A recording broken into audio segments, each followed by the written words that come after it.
Selamat mendengarkan podcast ini. Shalom saudaraku, kebenaran hari ini Kamis 26 Mei 2022 berjudul Dari Allah.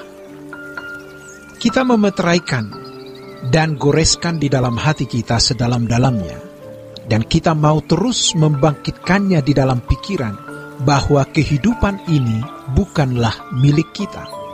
Hanya Allah yang bisa menciptakan dari apa yang tidak ada menjadi ada. Kehidupan ini bukan dari siapa-siapa, tapi dari Allah, yang Alkitab sebut sebagai Allah Abraham, Ishak dan Yakub. Dialah yang empunya kehidupan ini. Itulah sebabnya dalam doa Bapa kami, Tuhan kita Yesus Kristus mengajarkan kalimat, karena Engkaulah yang empunya kuasa kerajaan, kemuliaan sampai selama-lamanya. Kehidupan adalah milik Tuhan, bukan milik kita. Tetapi Tuhan berkenan mempercayakannya kepada kita untuk kita jalani. Tentu kita harus menjalaninya sesuai dengan kehendak Dia. Di dalam kehidupan itu ada hak dan kewajiban. Karenanya, kita harus menjalaninya dengan bijaksana. Ada hak yang boleh kita nikmati, tapi ada kewajiban yang harus dipenuhi. Hak adalah anugerah, tetapi kewajiban juga memuat anugerah jika kita jalani. Dan jikalau kewajiban kita jalani, maka hak yang Tuhan berikan bisa kita nikmati secara maksimal. Karena kehidupan milik Tuhan, dan kita adalah makhluk yang dipercayai untuk menjalani kehidupan tersebut, di mana kita harus menjalaninya sesuai dengan kehendak Allah, maka kita harus menjalaninya guna memenuhi apa yang Allah rencanakan. Sebab ketika Allah menciptakan kehidupan, tentu Ia memiliki tujuan. Hidup tidak gratis, tetapi ada pertanggungan jawab. Dalam Roma pasal 14 ayat 12 dan Ibrani pasal 4 ayat yang ketiga, memuat ayat-ayat yang menunjukkan bahwa kita harus memberikan pertanggungan jawab. Ironis, banyak manusia yang tidak mau mengerti hal ini. Dan memang kuasa kegelapan telah membutakan banyak orang, sehingga mereka tidak mengerti hak dan tanggung jawabnya secara benar. Pada umumnya, orang merasa memiliki hak tanpa mempersoalkan dari mana hak tersebut. Dan mereka juga tentu tidak mempersoalkan kewajiban yang ada di dalamnya. Sejatinya, pasti Tuhan mengingatkan mereka dengan segala cara.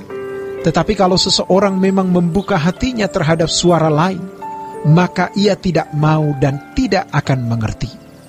Orang yang tidak mau mengerti kebenaran ini, dan akhirnya memang tidak mengerti, merasa bahwa kehidupan ini adalah miliknya sendiri. Ia merasa berhak menggunakan sesuai dengan apa yang dia hasrati, dia ingini. Mulut kita ini sebenarnya milik Tuhan, dipercayakannya kepada kita. Dengan metabolisme tubuh yang sempurna, hubungan antara otak dan mulut, otak dan seluruh anggota tubuh, Allah yang memiliki, menciptakan, dan mendesain sempurna. Mestinya tidak boleh digunakan sembarangan, seperti seorang budak yang telah ditebus, dibeli, tetapi tidak hidup untuk mengabdi kepada tuannya. Jadi, kiranya kita hari ini menyadari sesadar-sadarnya bahwa setiap kita harus menghadap tahta pengadilan Allah. Kuasa kegelapan berusaha untuk menutup-nutupi hal ini agar manusia melupakannya dan tidak memperhatikannya sama sekali. Dan memang faktanya, kalau kita melihat manusia pada umumnya atau hampir semua manusia tidak pernah memedulikan realita pengadilan Tuhan. Kita sendiri bisa terbawa oleh situasi dunia yang tidak memperkarakan adanya pengadilan Tuhan. Kita juga bisa menjadi ceroboh terhadap hidup kita. Tanpa disadari, kita menganggapnya sepele atau bukan masalah besar. Padahal, ini kecerobohan yang terbesar dalam hidup. Ketika orang tidak memperkarakan hal pengadilan Tuhan, bahwa ia harus mempertanggungjawabkan hidupnya di hadapan Allah. Kalau kita benar-benar memperkarakan hal pengadilan ini, kita akan serius setiap hari membawa diri kita di hadapan Allah untuk diterangi Tuhan.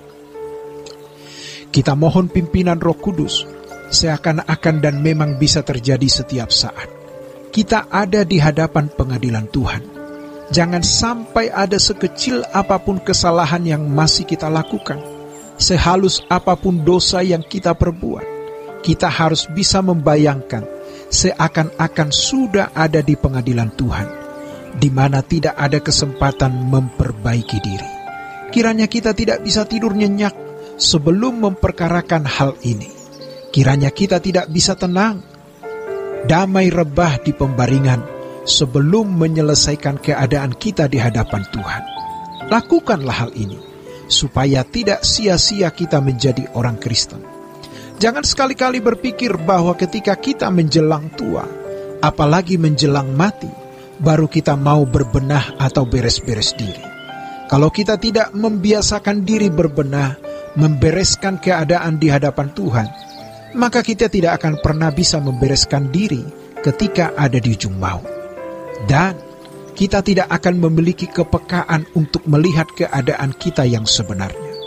Memang ada semacam seni memeriksa diri, dan Roh Kudus akan menolong kita memiliki kecakapan memeriksa diri. Jangan ceroboh. Semua orang memang tidak ingin masuk neraka, tetapi mereka tidak serius masuk surga. Demikianlah kebenaran hari ini. Tuhan Yesus memberkati. Sola Gracia.